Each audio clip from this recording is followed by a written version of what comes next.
नमस्कार, मी पंजाब डक पासून ते 8 जुलैपर्यंत तुमच्यामध्ये राज्यात सर्वत्र सगळीकडे जोराचा पाऊस पडणार आहे म्हणून हा अंदाज लक्षात यायचा। म्हणजे आज बऱ्याच भागामध्ये सांगायचं झालं तर विदर्भामध्ये 6-11 जिल्हे वर्धा, नागपूर, भंडारा, गोंदिया, चंद्रपूर, यवतमाळ, अकोला, वाशिम, हिंगोली, अमरावती, बुलढाणा या आज मात्र बऱ्याच भागामध्ये जिथं पाऊस पडला नाही ते भागात देखील पडणार।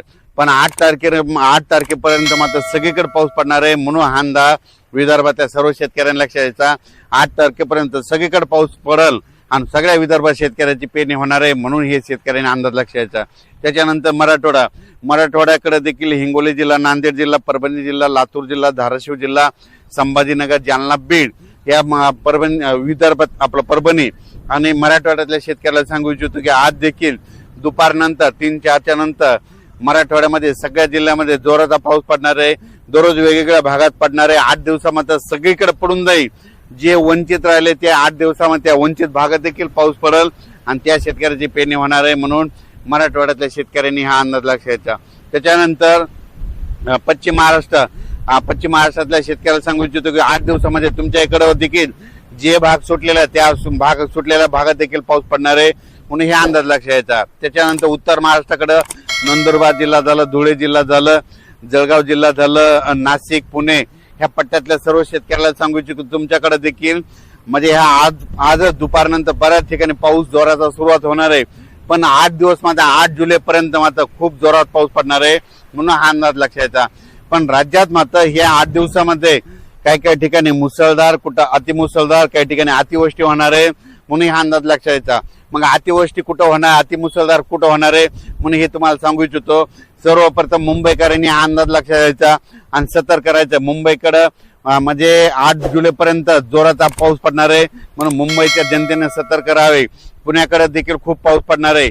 अहिल्यानगर जिल्ह्यात देखील ह्या म्हणजे 8 दिवसामध्ये अतिवृष्टी होईल, काही ठिकाणी मुसळधार पाऊस पडणार आहे। उत्तर महाराष्ट्राकडे नंदुरबार जिल्हा, नाशिक जिल्हा, जळगाव जिल्हा, धुळे जिल्हा, संभाजीनगर, त्याच्यानंतर बुलढाणा जिल्हा, अकोला जिल्हा, अमरावती ह्या पट्ट्यात मात्र अतिमुसळधार पाऊस पडणार आहे म्हणून हा अंदाज लक्षात घ्यायचा।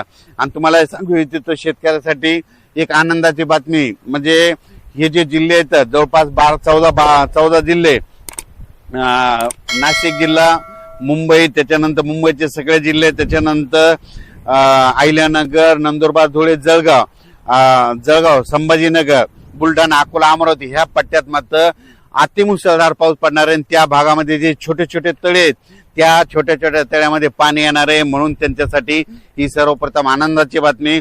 त्याच्यानंतर राज्यातल्या हे जे पाऊस आहे तिकडे जर मुसळधार पाऊस पडत असला तर उर्वरित राज्यात मात्र रिमझिम कुठं जोरात कुठं पेंडोल तासा पाऊस पडणार आहे ना 8 दिवसात मात्र संपूर्ण महाराष्ट्र आपण टाकणार आहे म्हणून हे अंदाज लक्षात घ्यायचा।